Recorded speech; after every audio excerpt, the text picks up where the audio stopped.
La música en el barroco 3, la música vocal. La música vocal profana, o sea, la que no es religiosa. Mira, esta música supuso una oportunidad gigante para los compositores de poder liberarse de los mecenas y tener unas carreras musicales bastante independientes. Por supuesto, no fue de la noche a la mañana, ni todo, pero la ópera, junto con la música de concierto, comienza a ser una alternativa que permite que ciertos compositores puedan dedicarse a componer sin tener que ser súbditos de un señor, un noble o un rey o un arzobispo que los tiene bajo su protección o mecenazgo. Supone un avance en cuanto a la independencia de la música. ¿Qué es la ópera? La ópera fue un invento de unos señores que se reunían en una casa en Florencia. Se les conoce como la Camerata Fiorentina. Algunos de ellos son conocidos, por ejemplo, Vincenzo Galilei, que era el padre de Galileo Galilei, Claudio Monteverdi y otros que eran intelectuales, trabajaban para distintos mecenas, gente de la nobleza de la ciudad de Florencia, y ellos solían quedar para hablar de cómo debía de ser la ópera en la época de Grecia, en la época clásica. Y entonces llegaron a la conclusión de que el teatro griego, la trama y las comedias, sobre todo la trama, debían de ser no todo el rato hablados, sino que debían de utilizar una especie de estilo de hablar cantando, que llamaron recitativo, y que debía de haber una serie de números dramáticos en los cuales seguramente se cantaba. De hecho, pensaban que el coro, que es un elemento importante del teatro griego, eran piezas musicales que todo el mundo conocía y cantaba, suponía el punto de vista del pueblo en el drama. Bueno, pues ellos decidieron construir una obra a la antigua, decidieron construir música que de alguna manera fuera la reencarnación del teatro griego. Y al hacer eso inventaron un nuevo sistema de música que se llama la ópera, un nuevo estilo. La ópera tuvo un éxito espléndido. Primero surge en los salones de la nobleza. Las primeras óperas fueron escritas para ser visionadas por muy poca gente, escuchadas por muy poca gente. Básicamente los señores o mecenas de estos primeros compositores de ópera. Pero luego, a partir de que un empresario en Italia tuvo la idea de sufragar de su bolsillo un local, simulara el palacio de un señor noble, pagar de su bolsillo a un compositor y a una orquesta y a unos actores y unos tramoyistas para dar una ópera a la cual se pudiera acceder pagando una entrada, pues bueno, en el momento que eso pasó, pues fue el no va más. Se convirtió en el espectáculo de masa más importante de la historia hasta prácticamente el siglo XIX. Ni fútbol ni nada por el estilo había en aquellos entonces. Lo más parecido a un espectáculo de masa público era la ópera. Y el mismo fervor que hoy en día tiene todo el mundo con el fútbol, que todo el mundo conoce los principales equipos, formaciones, vida y milagros de los futbolistas, pues pasaba entonces con los cantantes de ópera. Más teniendo en cuenta que estos cantantes de ópera tenían un poder mediático increíble. No había medios de comunicación de masas, pero sí la gente asistía masivamente y los seguía en las representaciones. ¿Quién eran las grandes estrellas?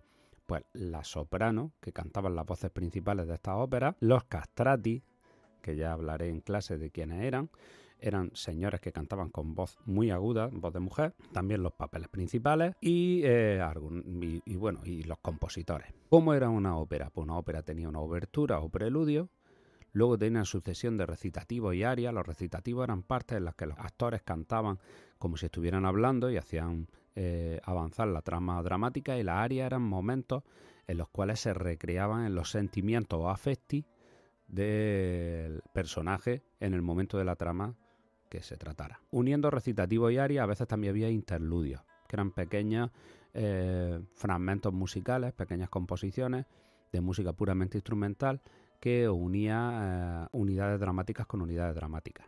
¿Quién fue el primer compositor? Pues ya lo digo, Claudio Monteverdi, 1566-1643.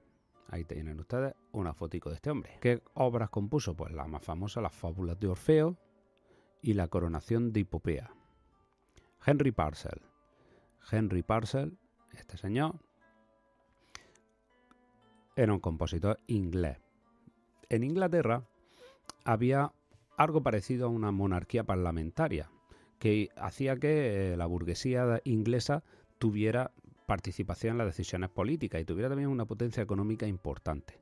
con lo cual la ópera inglesa era una de las óperas que más dinero manejaba y atrajo a un montón de compositores de otros sitios hacia Inglaterra. Por ejemplo, Georg Friedrich Händel.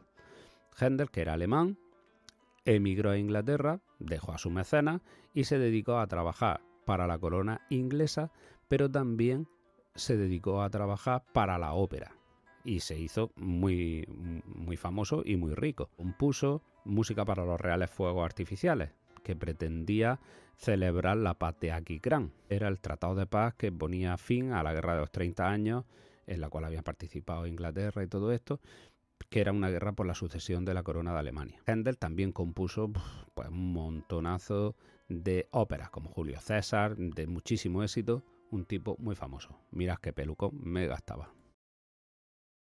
La música vocal religiosa. Una vez más tenemos que hablar entre países católicos y países protestantes.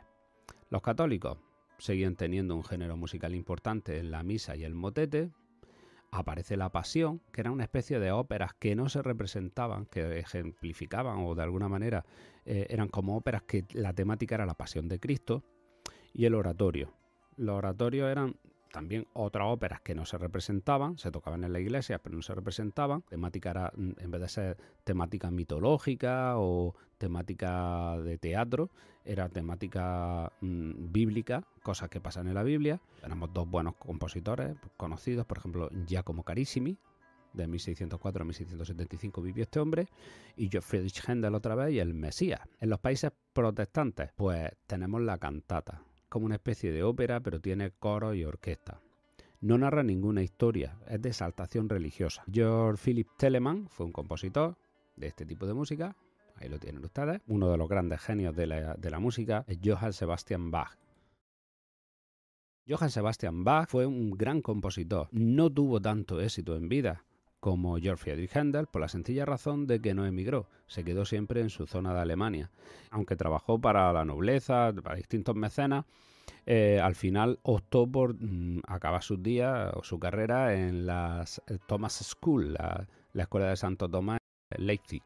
¿Qué es lo que condicionó esto? Pues él tenía que escribir él tenía 20 hijos, tenía que darle de comer a todos.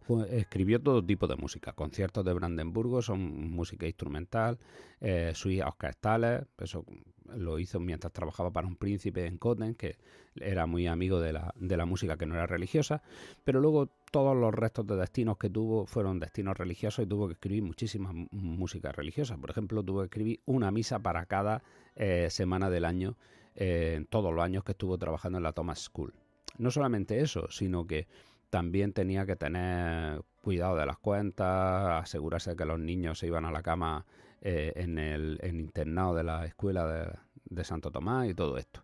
¿Por qué eligió un destino tan desfavorable? Pues por económico, porque tenía muchos hijos y él pensaba que la manera de que ellos tuvieran estudio y todo esto es encargarse de un internado de una escuela, de manera que sus hijos tuvieran formación gratuita. Algunos de sus hijos fueron músicos también. Georg Friedrich Händel. Georg Friedrich Händel, ya hemos hablado, se hizo muy famoso tras su desplazamiento y triunfo en Inglaterra, compuso óperas, fue contratado en la corte británica para solemnizar actos, como he dicho. Antonio Vivaldi. Bien, Antonio Vivaldi era cura, era hijo de músico, le gustaba mucho la música y aunque tuvo una carrera religiosa, no le gustaba demasiado el estilo de vida religioso y no se dedicó demasiado a él, aunque era cura y todo esto, pero él intentó siempre escaquearse de sus labores religiosas y entonces, como tenía asma y no podía decir misa, porque en aquel momento no había amplificadores ni nada, había que decir la misa a grito pelado en la iglesia, pues le fueron concediendo distintos destinos donde quedaba bastante exento de las labores religiosas y podía concentrarse en lo que a él le gustaba, que era la música.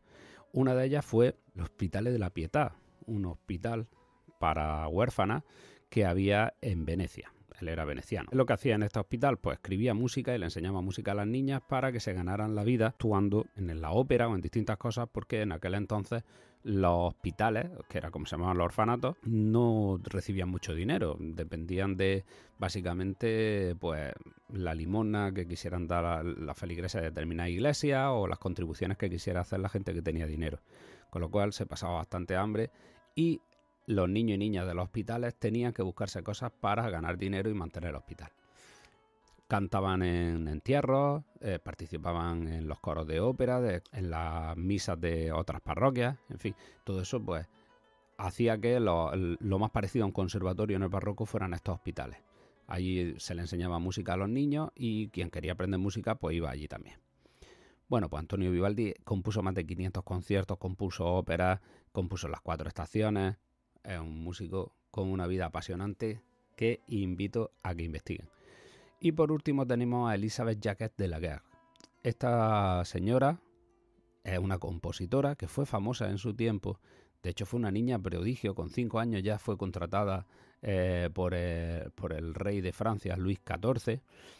Compuso óperas, ballet y si no la conocemos hoy en día es por varios hechos. Porque era una mujer y la vida de las mujeres no se solía contar en los libros de historia. Porque se casó, tuvo un matrimonio que no fue feliz y se divorció, y aquello fue un escándalo en su época, y porque a la muerte de Luis XIV tuvo que ganarse la vida haciendo toda clase de actividades musicales que pues no le dieron demasiado lustre. Aquí tenemos a una foto, a ver si sale. Aquí la tenemos. Esta señora era. Este vídeo ha sido un poco más extenso. Nos vemos.